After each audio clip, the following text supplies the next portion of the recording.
आपली लोक आली थोडीफार की आपण चालू करूया. तुम्हाला माझा आवाज व्यवस्थित येत असेल ना तर फक्त कमेंट बॉक्समध्ये हो आवाज व्यवस्थित येतोय अशा पद्धतीची कमेंट्स टाका.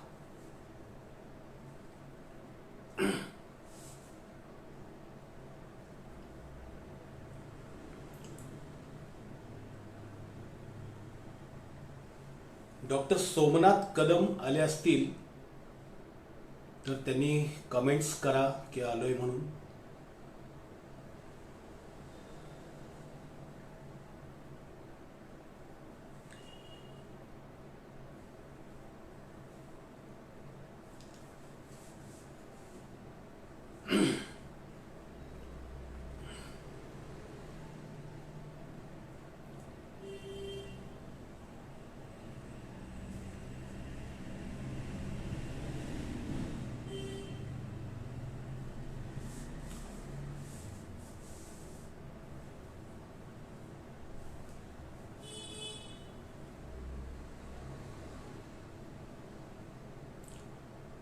धन्यवाद विकास मंगलजी, आवाज येतोय तुम्ही सांगितलं त्याबद्दल.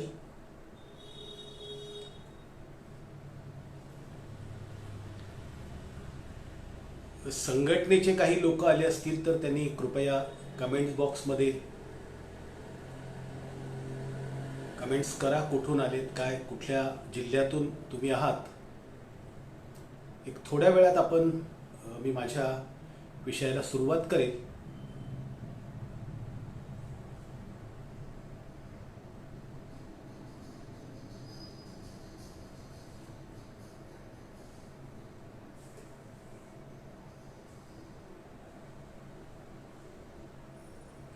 काही वेळ वाट पाहिली तर चालेल ना,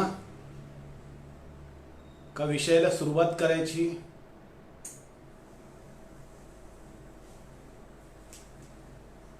मी बरोबर 7 वाजताची वेळ दिली होती, तर 7 वाजता मी बरोबर लाईव्ह आलेलो आहे. पण आपली मित्रमंडळी अद्याप जमा झालेली नाहीये, त्यामुळे थोडं वाट पाहूया आणि मग मी विषयाच्या मांडणीला सुरुवात करेन.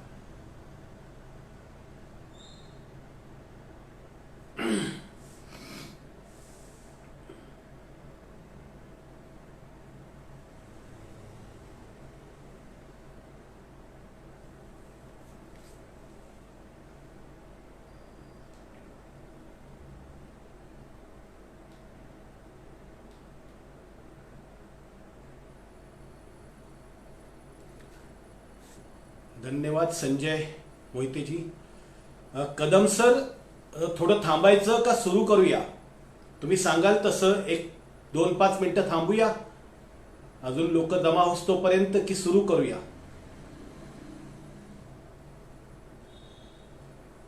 शिरीष दिवेकरजी धन्यवाद.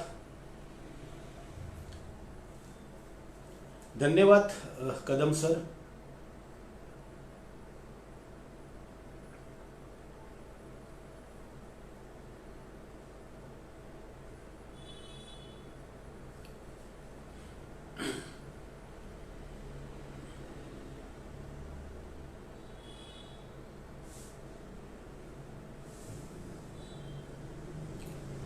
जय भीम, जय भीम.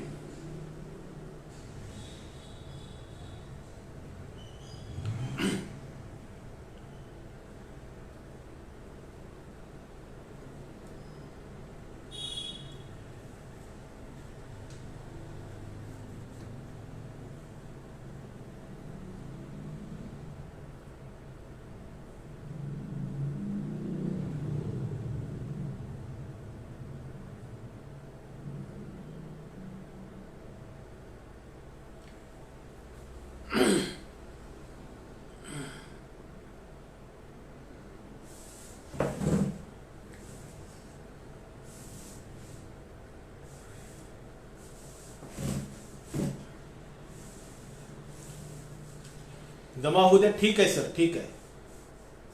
तुम्ही सांगा की मी सुरू करतो, काय प्रॉब्लेम नाही. तोपर्यंत तुम्ही आपापल्या पेजवरती जर शेअर केलं तर अजून लोक येतील. आपण आपल्या आपल्या पेजवरती जर शेअर केलं तर लोक येतील आणि मग आपण सुरू करूया, काय हरकत नाही. तुम्ही सांगा, लगेच सुरू करणार.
दादेराव सर, सुरुवात करूया का? ओके, ठीक आहे, सुरुवात करूया का, हरकत नाही.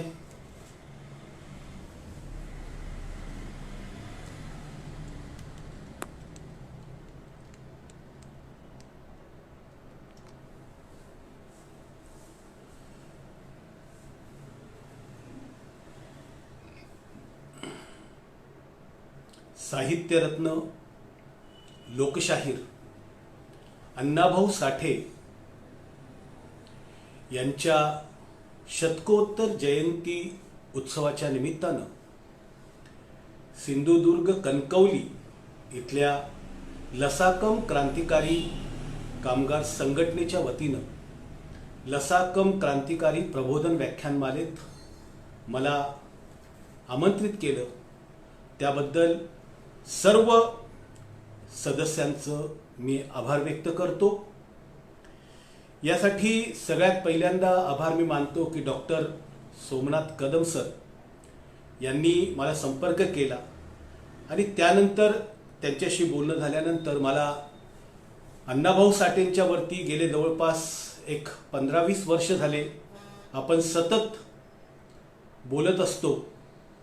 त्यामुळे अण्णाभाऊ साठेंच्या संदर्भातलं आमंत्रण कुठूनही महाराष्ट्रातून आलं तर त्या संदर्भात मी कधी नकार देत नाही. हा पहिला प्रश्न.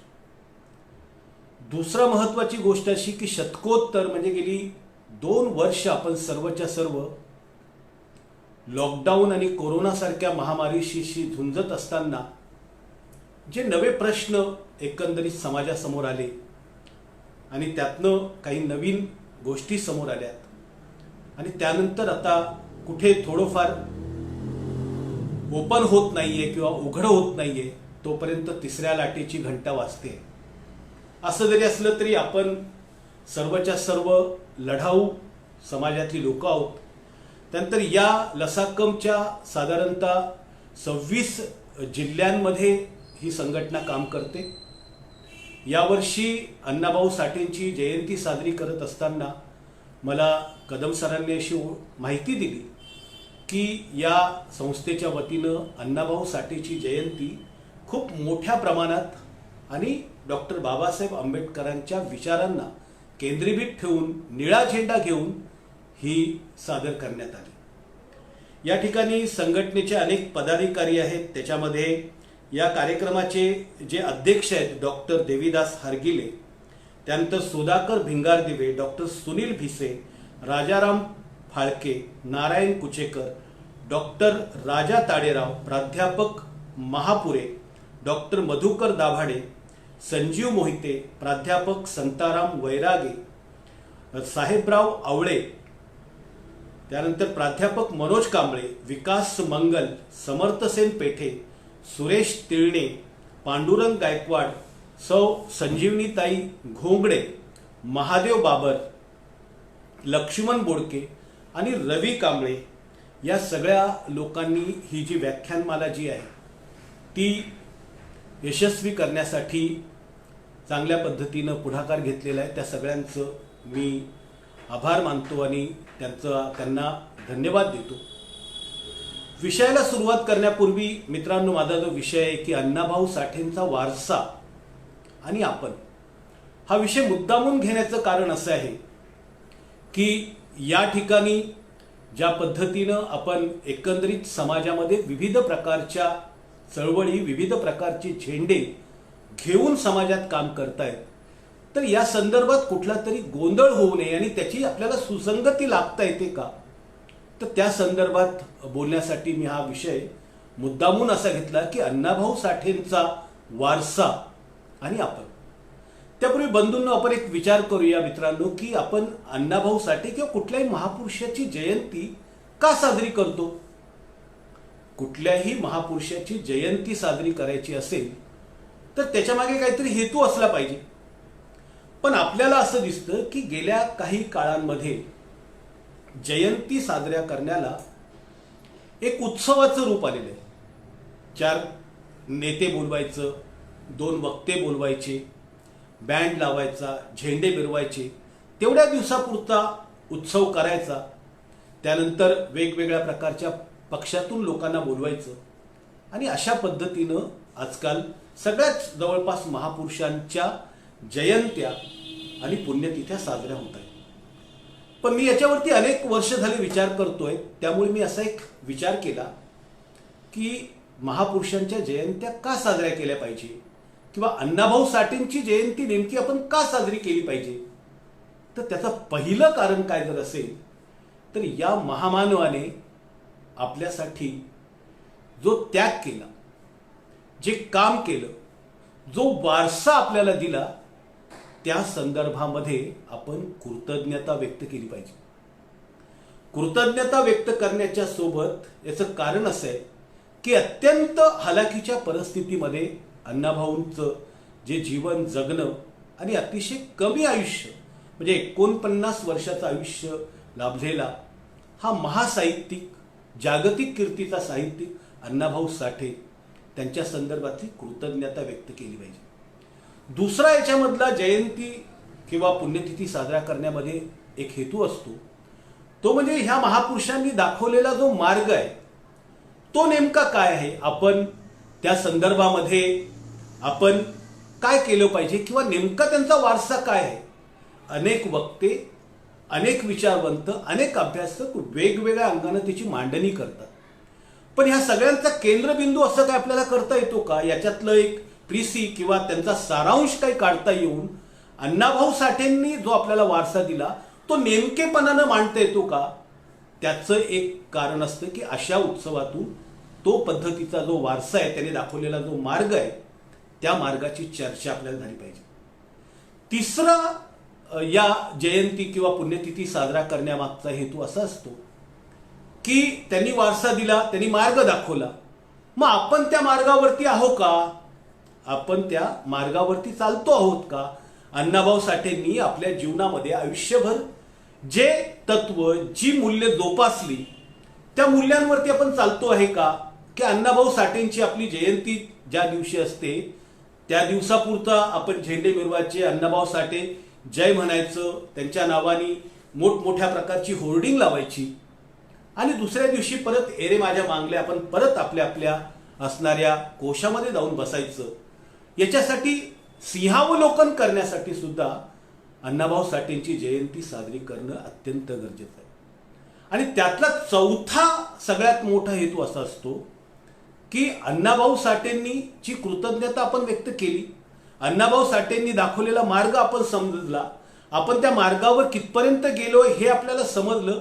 आता पुढे काय करायचं, आता असणाऱ्या अण्णाभाऊ साठेंच्या याच्यामध्ये अतिशय चांगल्या पद्धतीनं काय करता येईल, आता पुढच्या याच्यामध्ये समाजाची वाटचाल कशा पद्धतीने असली पाहिजे, कुठले प्रश्न नेमके आपले आहेत आणि त्याच्यावरती आपण कशा पद्धतीनं काम केलं पाहिजे, या संदर्भातली चर्चा, या संदर्भातली आखणी, कोणते कृती कार्यक्रम घेतले पाहिजे आणि एकूण समाजाचा जो गाडा पाठीमागे आहे दरीत अडकलेला आहे त्याला पुढे आणून मूळ प्रवाहात कसं आणता येईल यासाठी चर्चा झाली पाहिजे.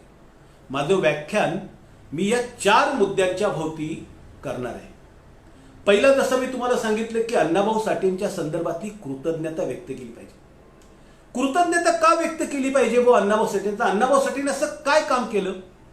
साहित्य लिहिलं. चला, साहित्य अनेक झालेले साहित्यिक जगात झालेले आहेत. अण्णाभाऊंपेक्षा अनेक पुस्तकं लिहिणारी साहित्यिक, म्हणून तेवढंच काम आहे का? अण्णाभाऊ साठेंनी त्यांच्या आयुष्यामध्ये सगळ्यात महत्वाचं साहित्य असेल, त्यांचा पोवाडे असतील, त्यांचं असणारं चळवळीतलं काम असेल, ह्या सगळ्यातून त्यांनी सगळ्यात महत्वाचं काम जर काय केलं असेल तर मातंग समाजाची जी नाळ होती ती शाहू फुले आंबेडकर वादाशी जोडली, ती मार्क्सवादाशी जोडली.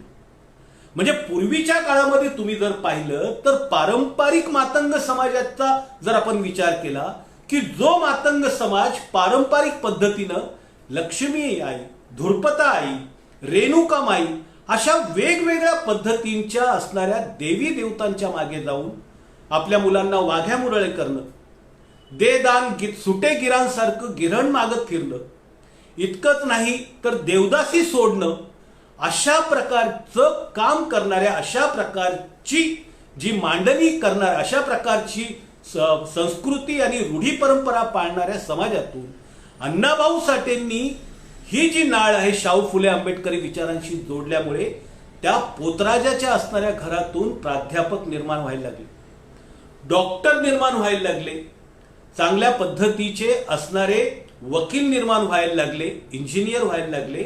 हा अण्णाभाऊ साठेंनी त्या संदर्भातला केलेला सगळ्यात मोठा की जो समाज आणि ज्या समाजामध्ये एक पोतराजगिरी अगदी याच्यामध्ये रुतलेला होता त्याच्याकडे त्याला पुरोगामी विचारांशी त्याची नाळ जुळली. हे अण्णाभाऊ साठेंचं अत्यंत महत्वाचं अशा प्रकारचं बिनीचं काम आहे. अण्णाभाऊ साठेंनी मार्क्सवाद, महात्मा फुलेंचा सत्यशोधक समाजाचा जो विचार आहे तो असेल, शाहू फुले आंबेडकरांचा जो विचार असेल मानवतावादाचा, ह्या सगळ्यांशी नाळ या समाजाची जोडली आहे. आज आपल्याला असं दिसतंय की पूर्वीच्या काळामध्ये पारंपरिक देवांची जी चौकट दिसायची मातंग समाजामध्ये ती आता मोडीत निघून त्या ठिकाणी लहुजी वस्ताद साळवे दिसतात, मुक्ता साळवेचे फोटो दिसतात, अण्णाभाऊ साठेंचा फोटो दिसतो, डॉक्टर बाबासाहेब आंबेडकरांचे फोटो दिसतात, अशा प्रकारचे छत्रपती शिवाजी महाराजांचा फोटो दिसतो. असं हे सगळ्यात मोठं परिवर्तनाचं काम अण्णाभाऊ साठेंनी केलं. त्यामुळे त्यांच्याबद्दल कृतज्ञता व्यक्त केली पाहिजे.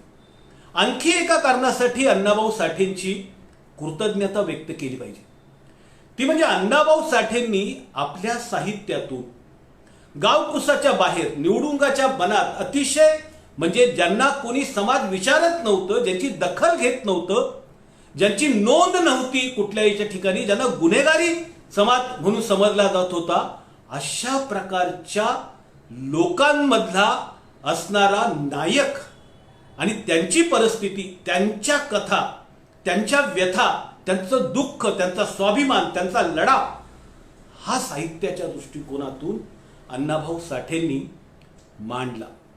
मग त्याच्यामध्ये अनेक अनेक प्रकारच्या असणाऱ्या त्या साहित्यातून त्यांनी जो लढा मांडला त्या लढ्यातून वेगवेगळ्या प्रकारचे आंदोलन आणि वेगवेगळ्या प्रकारची लोक त्यातनं उभा राहिले. अगदी म्हणजे त्यांची चित्रा नावाची कादंबरी पाहिली तर वेश्या व्यवसायाच्या संदर्भातला त्यांनी त्या संदर्भातला मुद्दा मांडला, तिथलं असणारं दुःख मांडलं. वैजंता तर ही तमाशाच्या असणाऱ्या जीवनावरती आरंभलेली कादंबरी आहे. त्यानंतर चंदन नावाची कामगार स्त्रीची आहे की जिथं शील लुटायला जाते तर ती हातात ऍसिडचा डबा घेऊन त्या ठिकाणी जाते. त्यांची चिखलाती कमळ ही ह्या समाजातल्या वाघ्या मुरळी समाजावरती, वाघा मुरळीच्या असणाऱ्या याच्यावरती, खरं म्हणजे ती मुळातूनच जी कादंबरी आहे ती आपण चिखलाती कमळ वाचली तर आपल्याला कळून येईल की कशा प्रकारचं चित्रण त्या काळातल्या असणाऱ्या लोकांचं अण्णाभाऊंनी केलेलं आहे. त्यातला एक संवाद फक्त मला खूप आवडतो की त्यातली जी आई असते तुळसाबाई आणि त्याची मुलगी असते ती सीताबाई. आता तुळसाबाई जी असते ती तिथल्या असणारी ती स्वतः देवदासी असते. तिला त्या संदर्भातली तिच्या मुलीला तिथले नातेवाईक तिच्या अमुक तमुक वेगवेगळ्या पद्धतीनं सांगून त्या सीतेला देवदासी करण्यासाठी, देवाला वाहण्यासाठी किंवा देवाला सोडण्यासाठी तयार करतात. आणि ते तयार करत असताना सीता तिला एक प्रश्न विचारते.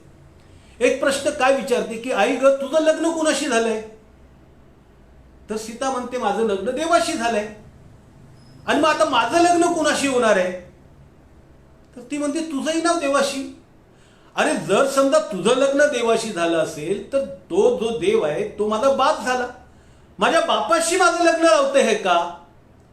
इथे प्रत्येक समाजासमोर फेकलेला हा खूप मोठा प्रश्न आहे अण्णाभाऊ साठेंनी, की इथली व्यवस्था कशा पद्धतीने.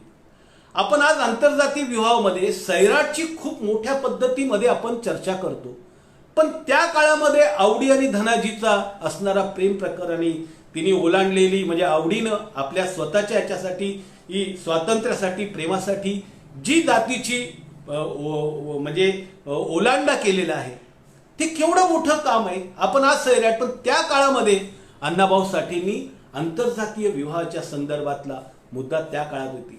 रत्नासारखी कादंबरी मिलिटरी माणसाच्या याच्यामध्ये आज त्यांचा मित्र, म्हणजे त्यातलं असणारं माणसातलं कारुण्य किती असू शकतं की त्याचा मित्र त्याच्या पत्नीशी गैरवर्तन करतो, अत्याचार करतो, पण तो त्याच्या कुटुंब सोडून देतो, कुटुंब तिला बाहेर काढून टाकतात, ती फरत असते. आणि तो जो मिलिटरीतनं आलेला तिचा जो नवरा असतो तो येतो आणि तो पुन्हा तिला आणि मुलाला सोबत घेतो, तिच्यासोबत संसार करतो. हे अत्यंत, म्हणजे याला करुणेची अतिशय पातळी कुठली असेल तर ती ही सांगता येते. माकडीचा माळ असेल, माकडीच्या माळमध्ये भटक्या विमुक्त जातींचे प्रश्न अण्णाभाऊंनी मांडले. त्यानंतर त्यातले असणारे डोंबारी, दळवेशी, माकडवाले, शिकलकर, भानामती, फासेपारधी, नंदीबैलवाले, अशा सगळ्या लोकांना त्यांनी नायकत्व दिलं. ही लोक मराठी साहित्यात कधी आली नव्हती. ज्या काळामध्ये महाराष्ट्रामध्ये बटाट्याची चाळ चालत होती, गाजत होती, त्या काळामध्ये अण्णाभाऊ साठेंनी चिरागनगरची भूत लिहिली. हा इथल्या असणाऱ्या मोठ्या साहित्याला दिलेला त्यांनी दणका आहे. त्यांनी स्वतःचा एक स्वतंत्र असा प्रभाव निर्माण केला. त्यामुळे अण्णाभाऊ साठेंच्या संदर्भातला त्यांनी एक त्यांची कथा जी असेल, कोंबडी चोर नावाची कथा, त्या कथेमध्ये असणारा जो गांधीवादी नेता मास्तर आहे आणि रामूचा संवाद, तेवढाच एक संवाद त्या कथेचा अतिशय ज्वलंत आणि पिन पॉइंट आहे. तो असं म्हणतो की तो मास्तर म्हणतो रामूला की चल रे तुला चहा पाजतो, आणि त्याला सांगतो की अरे बाबा कोंबडी चोरणं बरोबर नाहीये, कोंबडी चोरणी चुकीचं आहे, चोरी करणं पाप आहे, पोलीस नेतील आमका, असं सांगतो तत्वज्ञान गांधीवादी पुढारी. पण तो काय आपल्या बगलेत कोंबडी मारून तिथल्या तिथे त्याच्यावर चहा प्यायला जातो. चहा प्यायला जातो तर मास्तरला तो चहावाला एक वेगळा कपातून देतो आणि याच्यासाठी फुटक्या कपातून, कपबशीतून फुटक्या कपातून चहा दिली जाते. तेव्हा रामू त्या गांधीवादी मास्तरकडे बघून बोलतो की मास्तर, याचं स्वातंत्र्य कधी मिळायचं? हा सगळ्यात व्यवस्थेला अण्णाभाऊ साठेने त्या काळातल्या असणाऱ्या व्यवस्थेला विचारलेला, तिथल्या सत्सत्विक बुद्धीला प्रत्येकाला विचारलेला फार मोठा प्रश्न आहे. बरबाद्या कंजारीमध्ये जात पंचायतीच्या संदर्भातला मुद्दा आहे. त्यानंतर सापळा नावाची जी कथा आहे ती अत्यंत महत्वाची आहे की एखाद्या गोष्टीमध्ये त्या काळातल्या महार समाज असेल किंवा नवबौद्ध समाज असेल, तो आता आपला धंदा करायचा नाही म्हणतोय, तर गाव त्यातला असणारा सवर्ण समाज कसा कोंडीत पकडतो आणि त्याच्यातनं हरिबा नावाचा महार कसा मार्ग काढतो, ह्या सगळ्या गोष्टींवरती बुद्धाची शपथ सारखी कथा असेल किंवा उपकाराची फेड ही अत्यंत महत्वाची कथा अण्णाभाऊ साठेंची आहे की ज्याच्यामध्ये उपकाराच्या फेडमध्ये अण्णाभाऊ साठे एकूणच या संदर्भातल्या जाती तर आहेतच, पण जातींच्या जाती अंतर्गत म्हणजे दलित जातींमध्ये सुद्धा, अस्पृश्य जातींमध्ये सुद्धा कशा प्रकारचा जातीभेद आहे याची पोत अण्णाभाऊ साठे, याच्यावरती टिप्पणी आपल्या कथेतून एक कटाक्ष, एक मोठ्या प्रकारचा आघात अण्णाभाऊ साठे आपल्या ह्या कथेतून करत असतात आणि एक संदेश देतात की हे सगळे लोक एकच आहेत, पण तुमच्यावरती जातीवादाचा किती मोठा पगडा आहे. जातीवादावरून मला आठवलं की कशा जाती असतील तुम्ही पहा ना. कुंभारांमध्ये दोन जाती, एक थोर चक्के कुंभार आणि एक लहान चक्के कुंभार. थोर चक्की कुंभार असतात ते मोठ्या चाकावरती मडकी त्यांचं काम करतात आणि लहान चक्की कुंभार असतात ते त्यांच्यामध्ये असं करतात. आणि त्यांच्यामध्ये ते करत असताना ते एकमेकाशी रोटीबेटी व्यवहार करत नव्हते. सोनारांमध्ये तसं दैवज्ञ आहे वेगवेगळ्या पद्धतीच्या. म्हणजे आपण या व्यवस्थेच्या संदर्भातले ही जी व्यवस्था आहे याला त्यांनी त्या पद्धतीनं एका अर्थानं पुढे कशा पद्धतीनं वाटचाल करायच्या संदर्भातला हे दुःख त्यांनी मांडलं. त्यामुळे अण्णाभाऊ साठेंचं याच्यासाठी सुद्धा आपण आभार मानलं पाहिजे, कृतज्ञता व्यक्त केली पाहिजे. अण्णाभाऊ साठेंची आणखी एका कामासाठी आपण कृतज्ञता व्यक्त केली पाहिजे. साहित्याच्या क्षेत्रामध्ये भले भले लोक मोठ्या मोठ्या पद्धतीच्या बाता मारतात, त्यांच्या भाषेबद्दल, त्यांच्या पांडित्याबद्दल, त्यांच्या शिक्षणाबद्दल, त्यांच्या डिग्र्यांबद्दल. पण अण्णाभाऊ साठे हे शाळेत न जाता या देशातले जगातले साहित्यिक झाले. हा सगळ्यात मोठ्या पद्धतीचा इथल्या असणाऱ्या विद्वान असणाऱ्या व्यवस्थेच्या तथाकथित मूल्यांना त्यांनी मारलेला मोठा हातोडा आहे असं मला वाटतं. त्यांनी सांगून दिलं की साहित्य लिहायचं असेल, तुमचा प्रश्न मांडायचा असेल, त्याच्यासाठी तुम्हाला डिग्री, तुमच्याकडे खूप मोठ्या प्रकारचं शिक्षण असण्याची गरज नाही. तुमच्याकडे तशा प्रकारचं संवेदनशील मन असलं पाहिजे, ते करुणेनं भरलेलं असलं पाहिजे आणि कळकळ तुम्हाला जर असेल तर शब्द आपोआपच येतात, शब्द आपोआपच येतात. म्हणून साहित्यातल्या कवितेबद्दल बोलत असताना एक मोठा असणारा म्हणजे अभ्यासक असं म्हणतो की what is poem? Poem is nothing but a spontaneously overflow of the feelings recollected in the tranquility. भावनांचा उत्सर्ग, त्या पद्धतीचा भावनांचा असणारा तो एका छोट्या अतिशय शब्दांमध्ये तो जमा करून लोकांपर्यंत पोहोचवण्याचं कौशल्य म्हणजे साहित्य. अण्णाभाऊ साठेंनी या संदर्भात सुद्धा त्यांना त्यांची कृतज्ञता व्यक्त केली पाहिजे. आपल्या समाजातल्या लोकांनी आपल्यातला असणारा न्यूनगंड या निमित्तानं काढून फेकून दिला पाहिजे. आपण कुठे आहोत, कसे आहोत, काय आहोत याची भीत न बघता आपण ताठ मनानं, निर्भय मनानं शाहू फुले आंबेडकर अण्णाभाऊंचे आपण वारस आहोत या निमित्तानं उभं राहिलं पाहिजे. अण्णाभाऊ साठेंनी साहित्यात सुद्धा प्रयोग केले.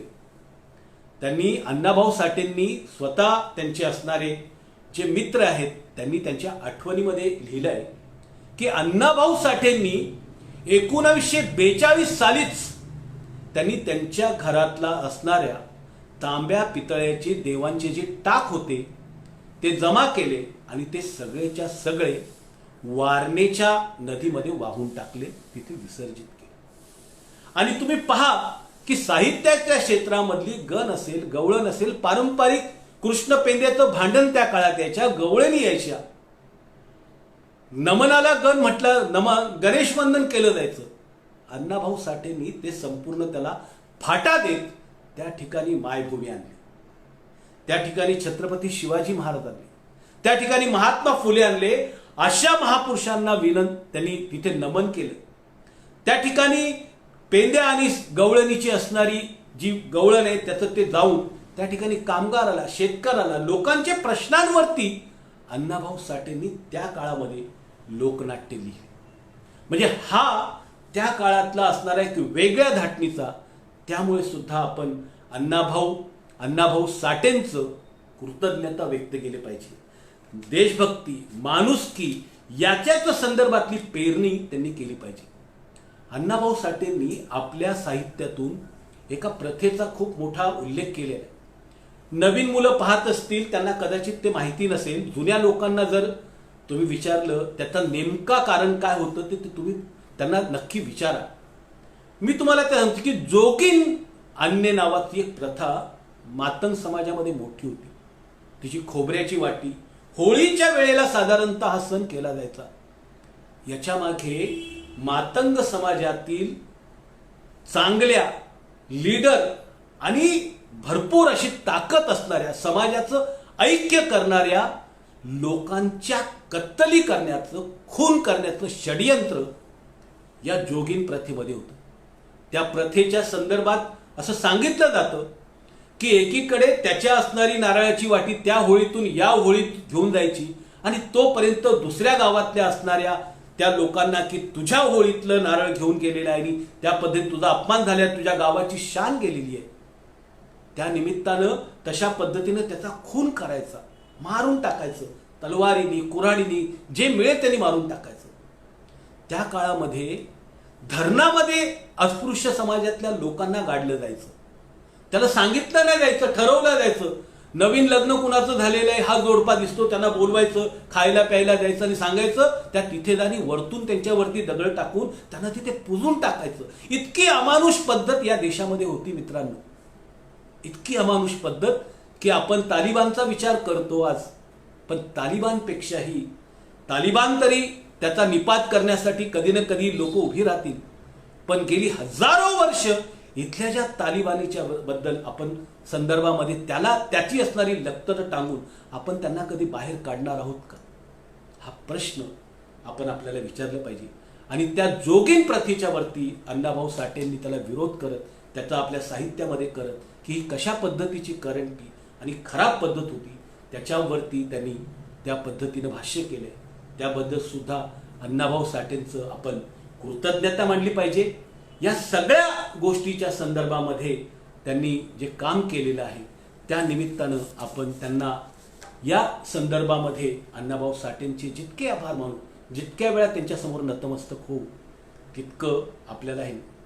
अण्णाभाऊ साठेंनी, मी आज माझ्या फेसबुकवर पोस्टवर टाकत असताना मी तुम्हाला एक प्रयोगशाळा देणार आहे की ज्याच्यानं तुम्ही कधीच कुठल्याही समाजातला मनुष्य जो आहे तो हरणार नाही किंवा त्याच्या संदर्भात त्याला निराशा येणार नाही. तर त्याच्यामध्ये मी माझ्या फेसबुकवर टाकत असताना मी असं लिहिलं की मी तुम्हाला लॅब देणार आहे, लॅबची चावी देणार आहे. लॅबची चावी म्हणजे काय, तर हे करत असताना तुम्हाला असं सांगतो की ज्या माणसाचं, ज्या विचारांचं, ज्या समाजाचं मन मनगट आणि मेंदू मजबूत असतो त्या समाजाचा असणारा विकास त्याला ना कोणी गुलामीत ठेवू शकत, ना त्याच्यावरती कोणी राज्य करू शकत. मग हे कसं करता येईल, तर आपल्या समोर इतक्या मोठ्या प्रकारचे पर्याय आपल्याकडे. लॅब म्हणजे एल म्हणजे लहुजी वस्ताद साळवे, ए म्हणजे अण्णाभाऊ साठे आणि बी म्हणजे बाबासाहेब आंबेडकर. त्याच्या संदर्भातलं सांगायचं म्हणजे तुमच्याकडे अण्णाभाऊ साठेंसारखं मन असेल, बाबासाहेब आंबेडकरांसारखा मेंदू असेल आणि लहुजी वस्ताद सारखी जर तुमच्या मनगटात ताकद असेल तर या जगामध्ये, तर जगाच्या कुठल्याही भागामध्ये तुमच्यावरती राज्य करण्याची किंवा तुम्हाला गुलाम करण्याची कोणाच्या मध्ये ताकद आहे हो. तर हा लॅब नावाचा जो संदर्भ आहे, ही जी प्रयोगशाळा आहे, कुठलाही विचार येत असेल, कुठलीही संकल्पना येत असेल तर आपण ह्या लॅबमध्ये तपासून पाहिली पाहिजे. त्या अण्णाभाऊ साठेंच्या विचारांना मनासारखं आहे का, बाबासाहेब आंबेडकरांच्या बुद्धिमत्तेसारखं आहे का, लहुजी वस्ताद साळवेंची जी ताकद होती त्या ताकदीसारखं ते आहे का, अशा पद्धतीचा लॅब हा जो फॉर्म्युला आहे आपण आपल्या हृदयावरती, आपल्या घरावरती, आपल्या वहीवरती सगळीकडे की आम्ही लॅब आहोत, आमच्याकडे एक प्रयोगशाळा आहे, आम्ही कुठलाही विचार आला तर या प्रयोगशाळेमध्ये आपण टाकतो आणि त्याच्या संदर्भात आपण हे करतो. मित्रांनो, तुम्ही पाहिलं असेल की दलितांची असतील, गावकुसाबाहेरच्या असणाऱ्या लोकांची दुःख मांडण्यासाठी दलित समाजातल्याच माणसाला जन्म घ्यावा लागतो किंवा त्यालाच ते मांडावं लागतं. इतरांना ते कळत नाही. आईचं दुःख आईच जाणते, आईच मुलाचं दुःख जाणते, बाकीच्याला त्याचं काही कळत नाही. त्या हिशोबाने आपण जर पाहिलं तर अण्णाभाऊ साठेने इथे असणाऱ्या गावकुसाबाहेरच्या प्रत्येक माणसाचं दुःख वेशीवर टांगण्याचं, त्याच्यातला नायक, त्याच्यातला स्वाभिमान उभा करण्याचं काम त्या काळामध्ये त्यांनी केलं. इतकंच नाही तर आत्ताच्या काळामध्ये सुद्धा ब्राह्मणांमध्ये असणारे अस्पृश्य, तुम्हाला माहिती आहे की माहित नाही, पण ब्राह्मणांमध्ये सुद्धा मर्तिकाचं जे काम करतात, स्मशानातलं काम करतात, त्यांना ब्राह्मण लोक अस्पृश्य समजतात, त्यांना किरवंत समजतात. त्यांच्या प्रश्नांवरती एकाही माणसानं लिहिलं नाही. ते लिहिण्यासाठी पुन्हा शाहू फुले आंबेडकरी विचारांच्या लेखक आणि नाटककार प्रेमानंद गजवींना त्याच्या संदर्भात लिहावं लागलं. त्यामुळे हा सगळा असण्याचं कारण आपण या सगळ्या गोष्टींच्या बद्दल अण्णाभाऊ साठेंच्या संदर्भात आपण कृतज्ञता असली पाहिजे. मित्रांनो, आता आपण त्यांनी मार्ग कुठला सांगितला, त्यांचा मार्ग कुठला आहे की नाही? मी तुम्हाला ही सगळी पार्श्वभूमी कृतज्ञता व्यक्त करत सांगत असताना तुम्हाला अप्रत्यक्षरित्या त्यांचा मार्ग सुद्धा सांगितलेला आहे. अण्णाभाऊ साठेंनी कधीही कुठल्याही प्रकारच्या देवाच्या संदर्भातल्या पुराण कथांच्या संदर्भातला असणारा विचार किंवा दैववादी विचारावरती अण्णाभाऊ स्वतःच्याच मुलाखतीमध्ये असं म्हणतात की मी तशा पद्धतीचा विचार कधी लिहिला नाही, तसं साहित्य कधी प्रसवलं नाही. त्यामुळे अण्णाभाऊ साठेचे जे मित्र होते बाबाराव पाटील म्हणून ज्यांना भाऊ म्हणायचे, त्या बाबाराव पाटलांशी बोलत असताना अण्णाभाऊ त्यांना सांगायचे की ह्या सगळ्या असणाऱ्या अस्पृश्य किंवा ज्यांच्या विचार म्हणजे ज्यांचा एक प्रकारे विकास थांबलेला आहे, त्या सगळ्या समाजानं शाहू फुले आंबेडकरांच्या विचाराने गेलं पाहिजे. त्यांनी तशा प्रकारचं गेलं पाहिजे. आणि मित्रांनो, तुम्ही मला सांगता येईल ना की ज्यांच्याकडे बाबासाहेब असं म्हणतात की बाबासाहेबांसारखं राहणं असलं पाहिजे, अण्णाभाऊ साठेंसारखं लिहिता आलं पाहिजे आणि क्रांतीवीर लहुजी वस्ताद सारखं लढता आलं पाहिजे, हे ज्याला समजलं, हा फॉर्म्युला ज्याला समजला लॅगचा, त्याला कुठल्याही प्रकारची भीती लागत नाही. आणि त्यामुळे हा जो काय प्रकार एकंदरीत आलाय, तर अण्णाभाऊ साठेंचा जो विचार आहे तो इथल्या परिवर्तनाचा विचार. या देशातल्या असणाऱ्या, तुम्ही पहा की या देशामध्ये 2 व्यवस्था काम करत होत्या. 2 व्यवस्था म्हणजे काय की आता मी तुम्हाला स्पष्टपणे थोडक्यात एक उदाहरण देतो. ह्या 2 व्यवस्थांमध्ये एक व्यवस्था अशी आहे की तुम्ही विचारलं बाबा की तुझ्या जन्मामागे काय काम आहे, तर ते सांगतील बाबा देवाची करणी आहे. तू अमक्या अमक्या गौतम बुद्ध नगर, आंबेडकर नगर, मांगवाडीमध्ये किंवा महारवाड्यातच का राहतो, तर ते सांगतील बाबा की तू मागच्या जन्माचं तुझं प्रारब्ध असेल, तुझं कर्म असेल आणि त्याच्यामुळे तुझा याच्यामध्ये जन्म झाला, मागे काहीतरी तू मागच्या जन्मात चूक केली असेल आणि त्या चुकीचं प्रारब्ध म्हणून तुझा असा गरिबी, अपमानित प्रकारच्या जातीमध्ये जन्म झालेला आहे. अशा प्रकारची एक संस्कृती या देशामध्ये या सगळ्या देशांमध्ये हे उपस्थित होती. आणि त्या व्यवस्थेमध्ये तुम्ही विद्रोह करू नये यासाठी सुद्धा व्यवस्था होती की मग तुम्हाला देव देऊन टाकायचे, तुमच्या रूढी परंपरा देऊन टाकायचा, तुम्ही जेमतेम जगावं अशा प्रकारची व्यवस्था करून तुम्ही उठाव करू नये, विद्रोह करू नये. तुम्ही पहा, जगात काळ्या लोकांनी विद्रोह केला, अनेक याच्यामध्ये गुलामी होतात, त्या गुलामांनी विद्रोह करून ते स्वतंत्र झाले. पण भारतामध्ये विद्रोह झाला नाही.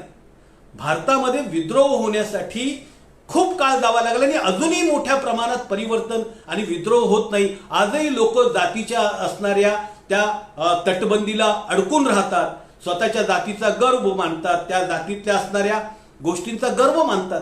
हा जो काय प्रकार आहे हा त्याच्यामधली सगळ्यात मोठा आहे की तुम्हाला मारायचं तर नाही, पण तुम्हाला जगत पण ठेवायचं. मग तुम्हाला भिकारी म्हणून जगत ठेवायचं, तुम्हाला दरवेशी म्हणून जगत ठेवायचं, माकडवाला म्हणून जगायचं, तुम्हाला तुमडी लावणारा म्हणून जगत ठेवायचं.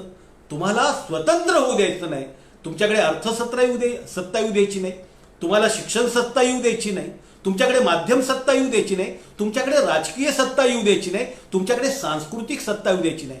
या ज्या 5 सत्ता आहे, या सगळ्या 5 सत्तांपासून तुम्हाला वंचित ठेवण्याचं काम इथल्या तथाकथित संस्कृतीने केलं. दुसरी संस्कृती पुरोगामी संस्कृती, जी अगदी बुद्धाच्या काळापासून, चार्वकापासून तर अनेक लोक, छत्रपती शिवाजी महाराज करत तुकाराम, शाहू महाराज, फुले, अण्णाभाऊ साठेंपर्यंत येऊन पोहोचते.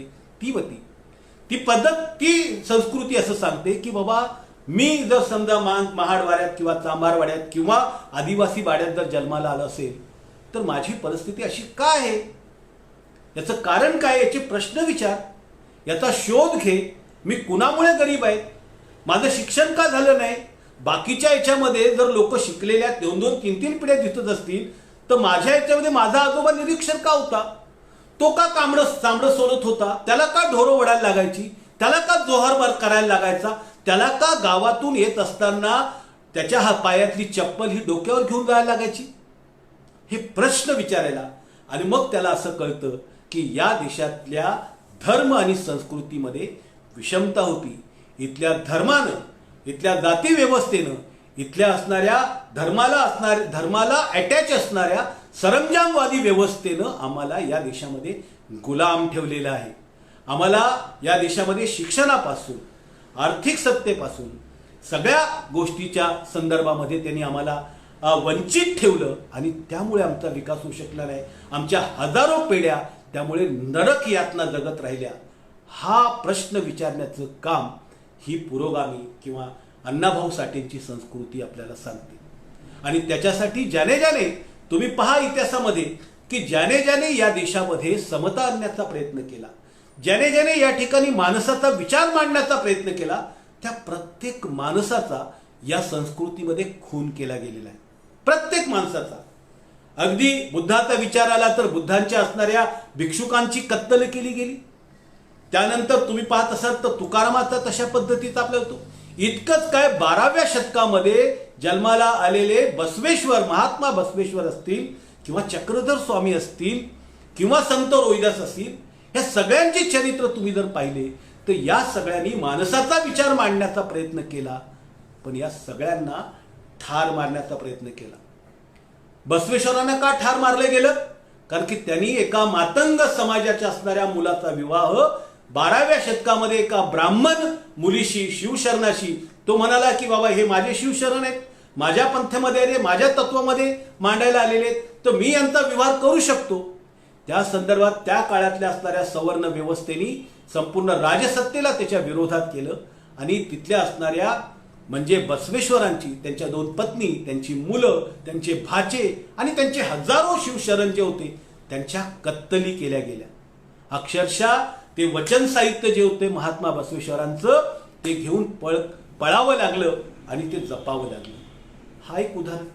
चक्रधर स्वामींना विष प्रयोग करून मारला गेला. चक्रधर स्वामी सुद्धा या देशातला अण्णाभाऊ साठे आपल्या साहित्याची प्रेरणा चक्रधर स्वामींना मागतात.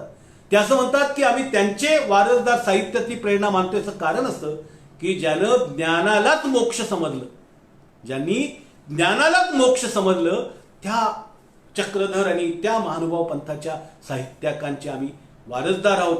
आणि माणसाचं जीवन मंगलमय, सुजलाम सुफलाम, शोषण विरहित व्हावं म्हणून काम करणाऱ्या साहित्यिकांचं आम्ही साहित्य लिहितो. चक्रधर स्वामींचं झालं. संत रोहिदासाला आणि त्याच्या पत्नीला तर बोलवून जेवायला मंदिरामध्ये पती पत्नीची कत्तल केली गेली. बाबासाहेब आंबेडकरांवरती हल्ले झाले. महात्मा फुलेंवरती तर रामोशी सोडले होते. शाहू महाराजांना ठार मारण्यासाठी बॉम्ब पेरले गेले होते. या सगळ्या गोष्टीच्या आपण जर पाहिलं तर ज्याने ज्याने या देशामध्ये या पद्धतीनं काम, माणूस म्हणून सगळा समाज, सगळा हिंदू समाज एकत्रित करण्याचा प्रयत्न केला, त्याला इथे ठार मारण्याचा प्रयत्न केला. अलीकडचं उदाहरण म्हणजे महात्मा गांधींचं आपल्याकडे आहे ना. महात्मा गांधींनी या देशाच्या स्वातंत्र्यासाठी तमाम पददलित आणि बहुजन समाजाला एकत्रित करून स्वातंत्र्याची आरोळी केली. हे सगळ्या लोकांना स्वातंत्र्य लढा आपल्या हातातून गेला, हे वैषम्य, ही चूक, हे या प्रकारचा राग त्यांच्या मनात होता आणि त्यांना 5 वेळा ठार करण्याचा प्रयत्न केला. 5वा प्रयत्न त्यांचा. पाकिस्तानच्या असणा संदर्भ फाळणीबद्दल ते बोललं जातं, तर मग जिनाचा का नाही खून केला हो यांनी? महात्मा गांधींचा खून करायच्याऐवजी जिनांचा खून करायची ताकद होती का? बरं, मुस्लिम वेश घालून त्याला नथुराम गोडसेला यायचं कारण काय होतं? म्हणजे परत स्वतंत्र झालेल्या देशामध्ये या देशातल्या असणारी जातीय दंगल माजावी. एक तुम्हाला नाही का सूत्र सांगून ठेवतो. तुम्ही सगळे हे पुस्तकं आणि पुराणं वाचत असाल, तुमच्या लक्षात आलं असेल कदाचित, पण मी परत एकदा तुम्हाला सांगतो. तुम्ही पहा, तुम्ही सगळ्या पुराणातल्या कथा पहा, एकाही देवानं एकाही राक्षसाला समोरासमोर युद्ध करून मारलेलं नाही. कुठली तरी चालूगिरी केलेली असेल, कुठे बाईचं रूप घेतलं असेल, कुठे त्याच्या भावाला फितवलं असेल, कुठल्या ठिकाणी त्याच्या आजूबाजूच्या असणाऱ्या त्याला खोटं बोलून बोलवलं असेल. यांनी नाही का या देशामध्ये समोरासमोर लिहिण्यासाठी एकदा मी, माझे आमचे विचारवंत मित्र आहेत संजय सोनावणी, त्यांचा हिंदू साहित्य याच्यावरती प्रचंड मोठा अभ्यास आहे, त्यांना विचारलं की ही यज्ञ कल्पना का होती आणि त्या काळातले राक्षस लोक यज्ञ का फोडत होते, का तोडत होते?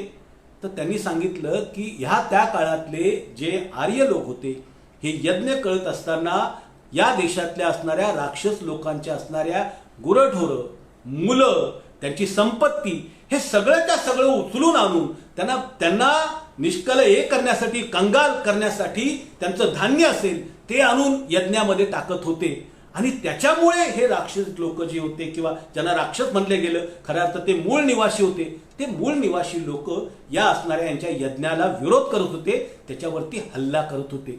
त्यामुळे हे सरळ कधीच लढले नाही. आजही तुम्ही पाहत असाल तर ते सरळ कधी लढत नाही, सरळ कधीच लढत नाही. आणि सरळ लढत नाही याचं कारण असं आहे की त्या संदर्भामध्ये त्यांच्याकडे तशा पद्धतीची तिकीट नाही. त्यांनी भेदनीती, कपटनीती आणि वेगळ्या प्रकारचे मार्ग अवलंबून ते इथे असणाऱ्या बहुजन समाजातल्या किंवा दलित समाजातल्या, SC ST OBC आदिवासी समाजातल्या असणाऱ्या 18 पगड जातीच्या लोकांना हरवत असतात आणि त्या पद्धतीनं ते त्याचा काटा काढत असतात. या सगळ्या गोष्टीनं त्यामुळे अण्णाभाऊ साठेंचा जो मार्ग आहे हा परिवर्तनाचा आहे, मानवमुक्तीचा आहे. या देशामध्ये कोणीही शोषण होईल असं राहू नये. सगळ्यांना शिक्षण मिळावं, सगळ्यांना आरोग्याच्या सुविधा मिळाव्या, सगळ्यांना मुक्तपणे जगता यावं. कुणालाही अण्णाभाऊ साठेनं जसं 15 ऑगस्टला स्वातंत्र्य मिळालं आणि तिथे असणाऱ्या लगेचच्या लगेच तिथे जाऊन त्यांनी घोषणा दिली की ये आजादी झूठी है, देश की जनता भूखी है.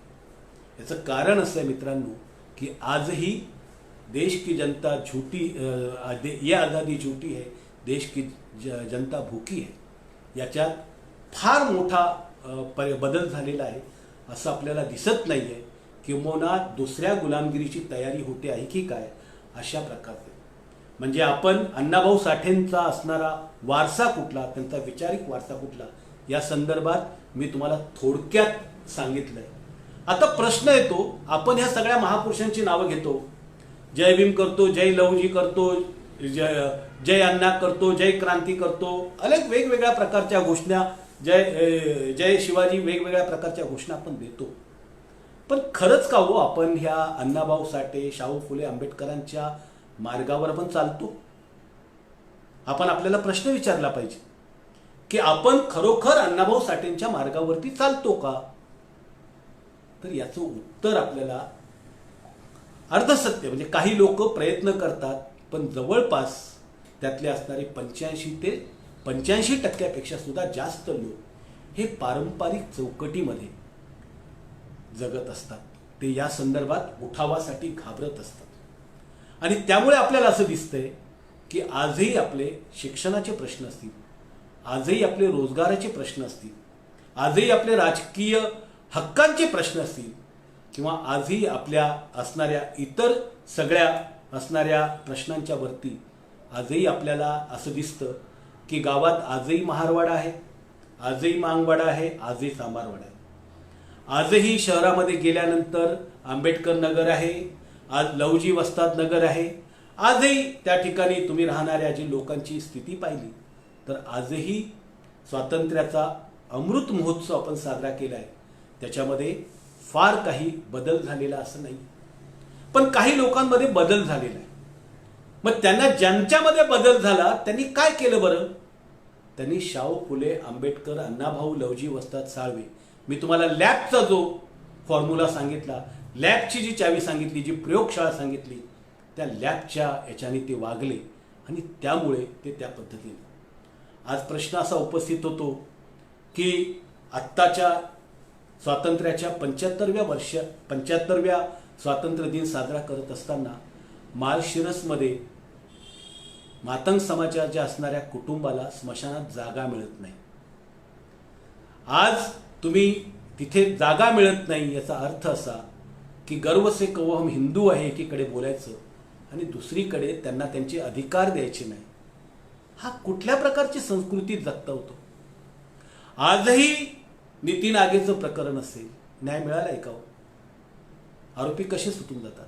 आजही अॅट्रॉसिटी दाखल केली तर पारंपरिक पद्धतीनं लगेचच्या लगेच तिथला असणारा सवर्ण असणारा पोलीस अधिकारी, तिथला असणारा सवर्ण पुढारी नुकताच मोर्चा काढून सांगतो की सगळ्या गावातल्या संजय यादव नावाच्या एका आमदारानं तर सरळ सांगितलं तुमच्यावर अॅट्रॉसिटी केली तर त्यांच्यावरती उलटे गुन्हे टाका, सोनं चोरलं सांगा, विनयभंग केलं सांगा आणि 25 गावातले लोक एकत्रित येऊन त्यांच्यावरती हल्ला करा.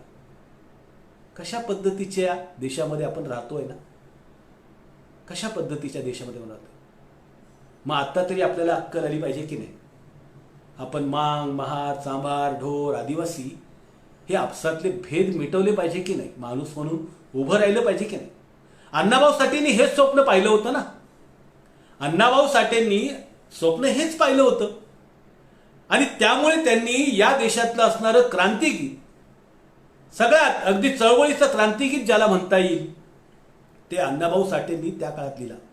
त्याची कथा सांगून नंतर मी तुम्हाला सांगतो की डॉक्टर बाबासाहेब आंबेडकरांचं निधन झालं आणि त्याच्यानंतर श्रद्धांजलीची सभा होती आणि सगळे गायक बाबासाहेब आंबेडकरांना या देशामध्ये तिथे गायक आपल्या पद्धतीनं आदरांजली वाहत होते.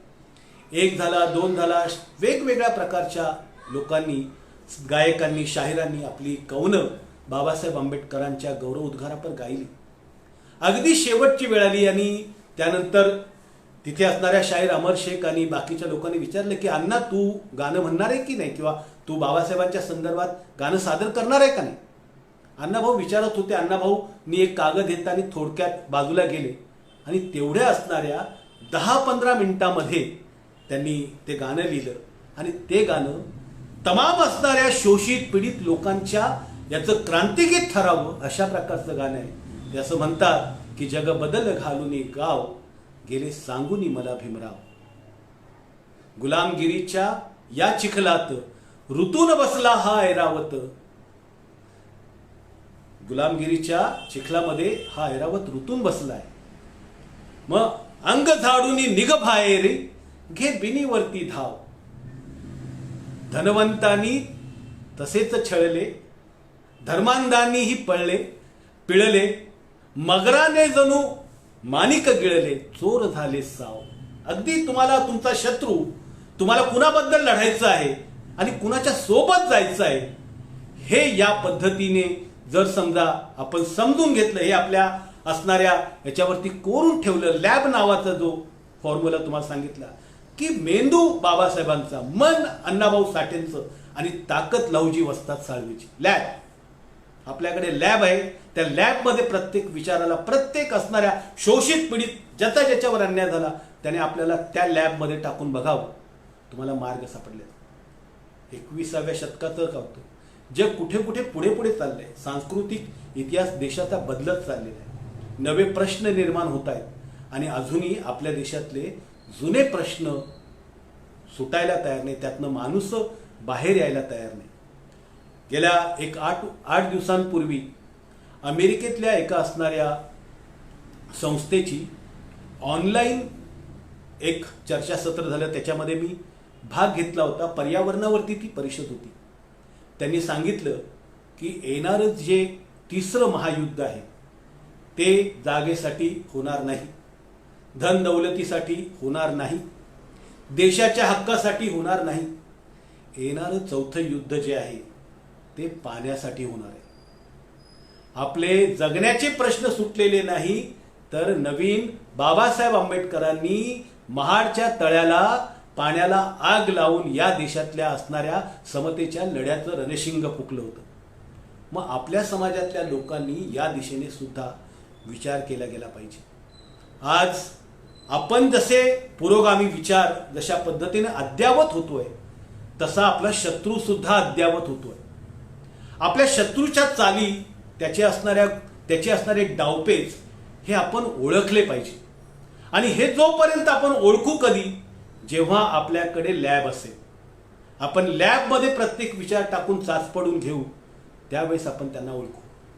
आज जेव्हा या देशातल्या असणाऱ्या भांडवलदारांनी, या देशातल्या धर्मव्यवस्थेनं पाहिलं की आरक्षणाच्या जोरावरती ही लोक पटापट पुढे येत आहेत, सरकारी नोकऱ्यातून ही लोक मोठ्या प्रमाणामध्ये सबल होत आहेत, यांच्या गाड्या होत आहेत, यांच्या माड्या होत आहेत, यांच्या घरा अंगावरती 4 दागिने दिसू लागलेले आहेत, हे स्वाभिमानानं ताटमानेनं उभं रावले होते. या देशातल्या असणाऱ्या भांडवलदारांना हा देश विकायला काढला. या देशातले सरकारी उद्योग विकून टाकले आहेत.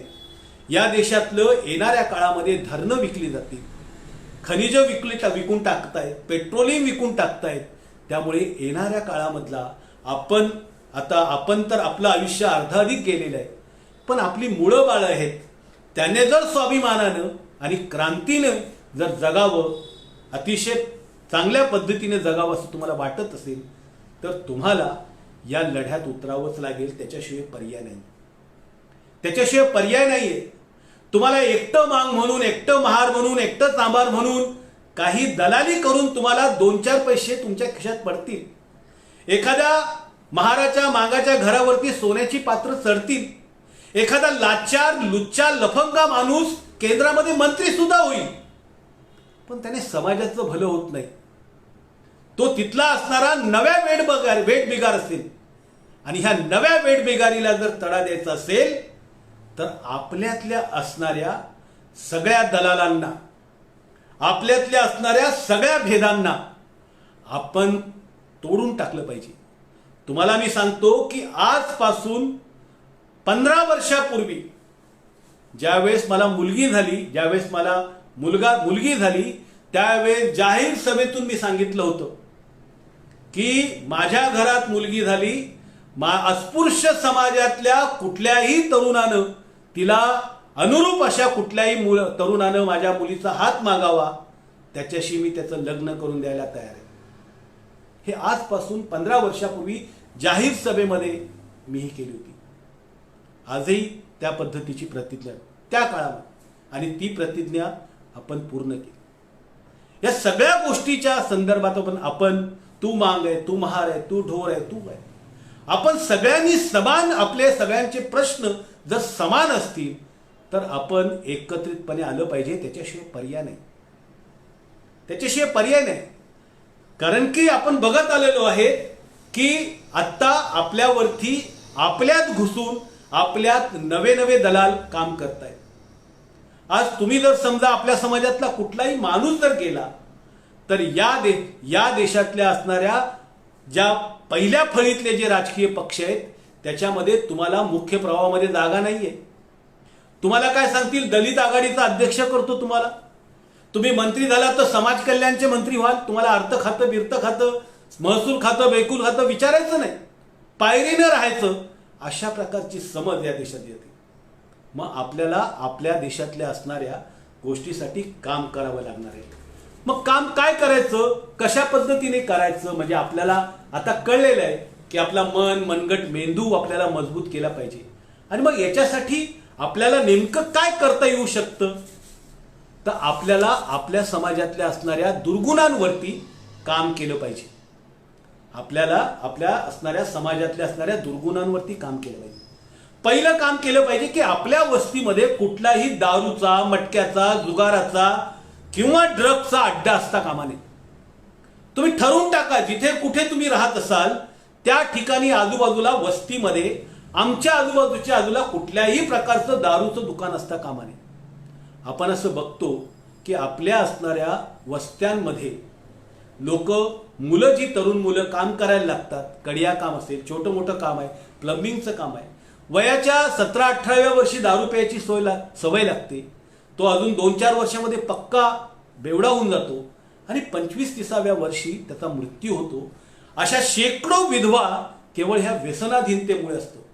आणि ह्या वस्तीमध्ये दारूचा, मटक्याचा अड्डा करणारा कोण असतो, तो आपल्याच समाजाचा असतो, कोणीतरी आपल्याच समाजाचा असतो. कारण की तिथे मोठा मालक जो असतो तो काही येऊन दारूचा धंदा काही करत नाही. त्यामुळे आपल्या समाजाच्या, आपल्या भिंतीवरती लिहून ठेवलं पाहिजे, प्रत्येक महिलेनं लिहून ठेवलं पाहिजे की माझ्या घरामध्ये दारूचा माणूस, दारू पिऊन आलेला माणूस जो असेल त्याला अण्णाभाऊ साठेचं नाव घेऊन चपलानं बडवला पाहिजे. आणि त्या ठिकाणी जर समजा दारूचा अड्डा चालवत असेल तर त्याच्यावरती तिथे सगळ्याच वस्तीतल्या असणाऱ्या महिलांनी, तिथे असणाऱ्या सगळ्या लोकांनी जाऊन त्याच्यावरती हल्ला करून त्याचा अड्डा उद्ध्वस्त करून टाकला पाहिजे. आणि तुम्हाला असं कोणी सांगितलं तर तुम्ही सांगा की पत्रकार किरण सोनूनी मला सांगितलं होतं आणि म्हणून मी या दारूच्या अड्ड्यावरती हल्ला केला. तुमच्यावरच्या ज्या काही केस होतील त्या केस मी माझ्या अंगावर घ्यायला आज पण तयार आहे. तोडून टाका सगळे अड्डे, मटक्याचे असतील, दारूचे असतील, मोडून टाका, काय फरक पडत नाही. दुसरी गोष्ट, आपण शिक्षणाकडे केलं पाहिजे. शिक्षणाकडे लक्ष दिलं पाहिजे. घराघरामध्ये आपल्याकडे खूप विद्वान निर्माण झाले पाहिजे. आपण देवादिकांचे फोटो बिटो लावण्याच्या ऐवजी आपण वैज्ञानिकांचे फोटो लावा, खगोलशास्त्रज्ञांचे फोटो लावा. तुम्हाला वेगवेगळ्या पद्धतीची पुस्तकं घरात ठेवा. तुमचं घर मोडकं असेल, झोपडी असेल, चंद्रमुळी असेल, असू दे, तुम्ही हे जे ज्ञान घ्याल ना, त्या ज्ञानातून तुमचा महाल उभा राहू शकतो. अण्णाभाऊ साठेंच्या स्वाभिमानाची गोष्ट तुम्हाला, पंडित नेहरूंची गोष्ट तुम्हाला सगळ्यांना माहिती असेल की पंडित नेहरूंनी त्यांना भेटायला बोलवलं होतं. तर अण्णाभाऊ साठे सांगितलं होतं की पंडित नेहरूंना मला भेटायचं आहे ना, तर त्यांना भेटायचं असेल तर त्यांनी माझ्याकडे यावं. हा स्वाभिमान तुम्हाला अण्णाभाऊंना ज्ञानामुळे आला, ज्ञानामुळे हा स्वाभिमान आला. आणि हे ज्ञानाचं जे काम आहे ते शिक्षणाने येतं. शिक्षण हे वाघिणीचं रूप आहे. एकट्या डॉक्टर बाबासाहेब आंबेडकरांनी या सगळ्या असणाऱ्या तथाकथित असणाऱ्या व्यवस्थेचा इमला जो आहे तो असा तोडून फोडून टाकला. तर आपण एवढे सगळे जर शिकलो तर कुणाची बिशाद आहे आपल्याकडे? आपण जर इतके सगळे जर आपण शिकलो तर आपण ज्या पद्धतीनं ज्ञान मिळवलं तर कशा पद्धतीने पुढे जाऊ? आपण शिक्षणाच्या नंतर आपल्याला रोजगारासाठी काम करावं लागेल. आपण आपल्या वस्त्यांमध्ये असणाऱ्या लोकांच्या संघटना बांधल्या पाहिजे. मग भले तुम्ही मोलकरणीची संघटना बांधा, प्लंबरांची संघटना बांधा, कडिया कामांची संघटना बांधा. तुम्ही तिथे असणाऱ्या छोटे छोटे उद्योग करणारे लोक हे आपले. तुम्ही पहा की बाकीचे सगळे समाज जे आहेत, बाकीचे जे समाज आहेत ते आपल्याला ग्राहक बनवतात आणि आपला वापर करतात. आपल्या घरातला पैसा त्यांच्याकडे जातो. आपण तो पैसा आपल्याकडे कसा येईल याच्यासाठी शक्कल लढवा. आपल्या संघटना, 50 प्लंबरांची संघटना, कुठलेही काम करायचं असेल तर त्या संघटनेला विचारल्याशिवाय त्याला जायला पाहिजे. अशा प्रकारचं नवीन रोजगार, व्यापाराचं काम करा. आणि सगळ्यात महत्वाची गोष्ट, तुम्ही कुठल्या पक्षात जात असाल, कुठल्या संघटनेत असाल, ते सोडून त्या तिथल्या तिथे असून तुम्ही ज्या गावात राहतात, ज्या वस्तीत राहतात त्या ठिकाणी एकत्रित राहा, एकोप्याने राहा. साधं एक उदाहरण देतो मी तुम्हाला, कशा प्रकारची क्रांती होऊ शकते. छोटे छोटे लोक क्रांती करतात हो. आपल्याला तर खूप, आता तर काळ खूप बदललेला आहे, त्याच्यापेक्षाही चांगली क्रांती आपल्याला करता येईल. एक साधं उदाहरण घ्या की एक छोटंसं खेड आहे, त्याच्यामध्ये 200 लोकांची महार मांग तांबार बहुजन समाजाची वस्ती आहे. 200 लोकांनी जर समजा महिन्याला 100 रुपयेच वर्गणी दिली सामाजिक निधी म्हणून, फक्त 100 रुपये, 200 घरातल्या लोकांनी दर महिन्याला फक्त 100च रुपये दिले तर तुमच्याकडे किती तयार होतील? तुम्ही विचार करा. त्यातनं तुम्ही तुमच्या असणाऱ्या वस्तीतील लोकांच्या आरोग्याचे प्रश्न आहेत. कुणाची फी नडली असेल तर फी देऊ शकतात. कुणाच्या घरात समजा काही मय्यत झाली असेल, अपघात झाला असेल, त्याला मदत करू शकतात. बाबासाहेब आंबेडकरांनी सांगितलं होतं, किंवा प्रत्येक मनुष्य सांगतो की आपल्या मिळकतीतला 20% जो भाग आहे तो समाजासाठी खर्च करा. मित्रांनो, बाकी सगळे समाज त्यांची संस्कृती जपण्यासाठी मंदिरांमध्ये त्यांना लाखो रुपयाच्या देणग्या देतात, त्यांच्या सप्ताहाला लाखो रुपये देतात, त्यांच्या यात्रेंना, त्यांच्या बैठकांना हजारो मोठमोठ्या प्रकारचे हॉल बांधून देतात. तुम्हाला जर स्वयंपूर्ण व्हायचं असेल तर दुसऱ्यावर अवलंबून न राहता तुम्ही तुमच्या समाजातला पैसा स्वतः उभा केला पाहिजे. तुम्ही त्यातनं वेगवेगळ्या पद्धतीचे उपक्रम राबवू इच्छिता.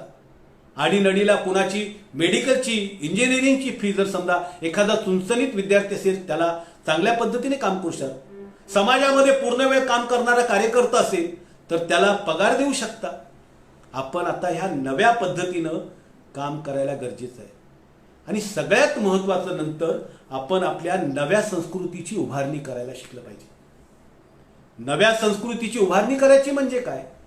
अण्णाभाऊ साठे, डॉक्टर बाबासाहेब आंबेडकर, महात्मा फुले, लवजी वस्ता साळवे, मुक्ता साळवे, या सगळ्या असणाऱ्या बुद्धापर्यंतच्या ज्या चळवळीनं आपल्याला जो विचार दिलेला आहे त्याच्या संदर्भातलं गीत आलं पाहिजे, त्याच्या संदर्भातलं संगीत आलं पाहिजे, त्याच्या संदर्भातलं शिल्प आलं पाहिजे, त्याच्या संदर्भातल्या कथा आल्या पाहिजे, त्याच्या संदर्भातली कादंबरी आली पाहिजे, त्याच्या संदर्भातलं नाटक आलं पाहिजे. ह्या सगळ्या गोष्टी संस्कृती संवर्धन करत असतात. हे मी का सांगतो आहे? हे मी सांगण्याचं कारण असं आहे की जग जे आहे बदलतं ते संस्कृतीने बदलतं, संस्कृतीच्या प्रभावामुळे बदलत असतं. नुकतंच एक 3 महिन्यापूर्वी एक बातमी वाचण्यात आली. ती बातमी अशी होती की चायनाने आपल्या देशामध्ये फिल्म इंडस्ट्री उभी करण्यासाठी 10 अब्ज रुपये खर्च करण्याचं ठरवलं. आश्चर्य असं वाटलं मला की मी ती बातमी वाचली की चायना, हॉलिवूड आतापर्यंत चित्रपट निर्मितीचं जगातलं सगळ्यात मोठं सेंटर होतं हॉलिवूड म्हणून. पण मग आता चायना एक नव्या प्रकारची फिल्म इंडस्ट्री उभी करते आणि ही नव्या फिल्म इंडस्ट्रीच्या संदर्भामध्ये त्यांनी पैसे 10 अब्ज टाकतायत. तर मी काही असणाऱ्या आमच्या मित्रांशी चर्चा करत असताना त्यांनी सांगितलं की चायनाने आता जगातल्या असणाऱ्या चित्रपट निर्मात्यांना, कथाकारांना, लेखकांना, शिल्पकारांना, संगीतकारांना, जगातल्या ज्या ज्या काही कला आहेत त्या प्रत्येक कलाकारांना त्यांच्या असणाऱ्या त्या चित्रनगरीत बोलवलंय आणि त्यानं सांगितलंय की तुम्ही जर समजा या ठिकाणी काम करत असाल तर हॉलिवूड पेक्षा आम्ही एक अष्टमांश एवढी फक्त फी तुमच्याकडून घेऊ आणि आमचा सगळा सेटअप आहे तो तुम्हाला वापरायला देऊ. आणि तुम्ही जर समजा चायनीज संस्कृतीवरती तुमच्या संस्कृतीची एकंदरीत मेळ घालून तुम्ही जर नवीन पिक्चर बनवत असाल, नवीन नाटक लिहित असाल, नवीन सिरियल बनवत असाल तर त्याच्यासाठी आमच्या जो इकडचा जो सगळा फिल्म इंडस्ट्रीचा जो सेटअप आहे तो सगळ्याच्या सगळं फुकटमध्ये तुम्हाला देण्यात येईल. त्यामुळे आपण आपला नवा चित्रपट निर्माण केला पाहिजे, आपण आपले नवे नायक शोधले पाहिजे. आपल्यामध्ये असणाऱ्या आपण आधुनिक विचारांचे लोक आहोत. या देशामध्ये जो काही परिवर्तन झालेलं आहे ते कुठल्याही धर्मांधवाद्यांमुळे झालेलं नाही. या देशातलं परिवर्तन या देशातल्या पुरोगाम्यांमुळे झालेलं आहे, या देशातल्या वैज्ञानिकांमुळे झालेलं आहे, या देशातल्या खगोलशास्त्रज्ञांमुळे झाले आहे ज्यांना धर्मांध्यांनी मारण्याचा प्रयत्न केलेला आहे. त्यामुळे आम्ही आधुनिक जगाचे वारसदार आहोत, अण्णाभाऊ साठेंचे, शाहू फुले आंबेडकरांचे वारसदार आहोत. त्यामुळे आम्ही आधुनिक आहोत, नवे आहोत. आमच्या पायाजवळ सुद्धा इतरांचा विचार उभा राहू शकत नाही, इतक्या ताकदीनं आपण उभं राहिलं पाहिजे. हा विचार घेऊन आपण ज्यावेळेस उभं राहू मित्रांनो त्यावेळेस भारत देशातल्या प्रत्येक माणसाच्या याच्यावरती प्रत्येकाला आपल्यासमोर यावंच लागेल, आपल्याकडे यावंच लागेल. आणि त्यामुळे आपण ह्या अण्णाभाऊ साठेंच्या 100 ह्या शतकोत्तर जयंतीच्या निमित्तानं आपण संकल्प करूया, आपण विचार करूया की आपण महार, मांग, चाभार, आदिवासी सगळ्या लोकांचा एक संघ बनून आपण एकतेनं उभं राहूया, एका नावानं उभं राहूया, एका विचारानं उभं राहूया. आपण आपली लॅब उभी करूया, त्याच्यामध्ये या सगळ्या विचारांचं पोस्टमार्टम करूया. आणि आपण, तुम्हाला माहिती आहे की या देशामध्ये पुरोगामी विचार, जगामध्ये पुरोगामी विचार चालतो आणि त्याचे आपण वारसदार आहोत. आणि त्या वारसदारांच्या निमित्ताने आपल्याला चालायचं असेल तर आपली वाट कुठे चुकली असेल.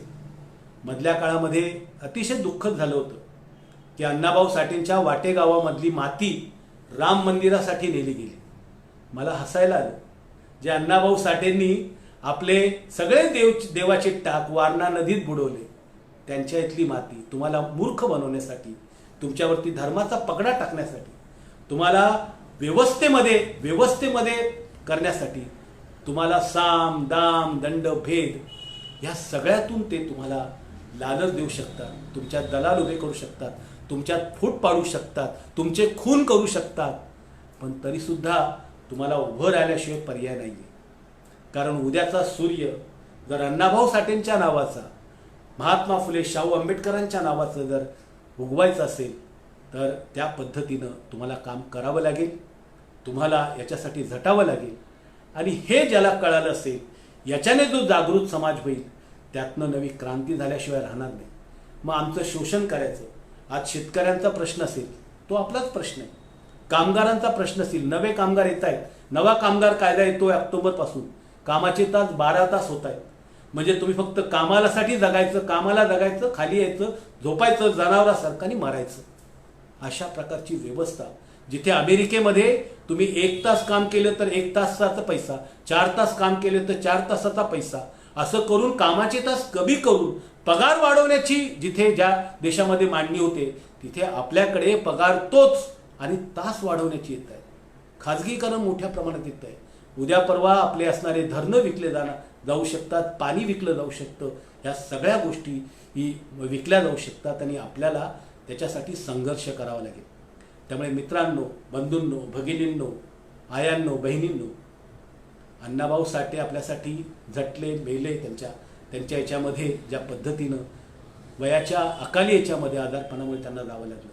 बाबासाहेब आंबेडकर झटले आपल्यासाठी, महात्मा फुले झटले, लहुजी वस्ताद साळवे. अजून किती लोकांचे बळी आपल्याला हवं आहेत की त्यावेळेस आपण सुधारणार आहोत? हा प्रश्न एकदा आपल्याला स्वतःला विचारा. आपण कधी आपली वाट परिवर्तनाची घेणार आहोत? हा प्रश्न आपल्यासाठी विचारा तुम्ही. आणि त्या प्रश्न ज्यावेळेस तुम्ही विचाराल त्यावेळेस तुमच्या मनामध्ये सूर्य उगवलेला असेल. तो अण्णाभाऊ साठेंच्या विचारांचा असेल, त्यांच्या वारसाचा असेल. तो शाहू फुले आंबेडकर आणि लहुजी वस्ताद साळवेंच्या मताने घेऊन जाणार असेल. आणि त्यामुळे ज्या पद्धतीनं आपण सर्वांनी माझं हे व्याख्यान, इतक्या वेळ लांबलेलं व्याख्यान, वास्तवतः व्याख्यान नाही होता, स्टेजवरचं व्याख्यान आपलं वेगळं असतं. जे माझ्या स्टेजवरचं भाषण ज्यांनी ऐकलं असेल त्यांना हे फारच मिळमिळीत वाटलं असेल. पण ही एक नवीन माध्यम येतं, हे नवे माध्यम आपण आत्मसात केले पाहिजे. मी आता काही वेळ एका तज्ज्ञाशी, सॉफ्टवेअर इंजिनियरशी बोलत असताना त्याने असं सांगितलं की आत्ता तर तुम्ही कुठून कुठल्या गावातून पाहतायत मला दिसत नाही आहे, पण येणाऱ्या काळामध्ये असं सॉफ्टवेअर येणार आहे, अशा प्रकारचं सॉफ्टवेअर येणार आहे की तुमचे हास्य, तुमच्या टाळ्या, तुमचा दाद ही सुद्धा मला ऐकायला येऊ शकते. अशा प्रकारचं एक नव्या प्रकारचं सॉफ्टवेअर देशामध्ये तयार होत आहे. त्यामुळे येणाऱ्या काळातला हा नवा मीडिया आहे, हे नवं माध्यम आहे, हे आपल्या प्रत्येक माणसानं यात शिकलं पाहिजे. आणि लसाकाम क्रांतिकारी कामगार संघटनेनं मला तुमच्याशी संवाद साधण्याचा, बोलण्याचा, माझ्यासारख्या सामान्य पत्रकाराला आमंत्रित केलं. माझं बोलणं तुम्ही इतके सगळं ऐकून घेतलं त्याबद्दल तुमचा मी शतशः ऋणी आहे. जय भीम.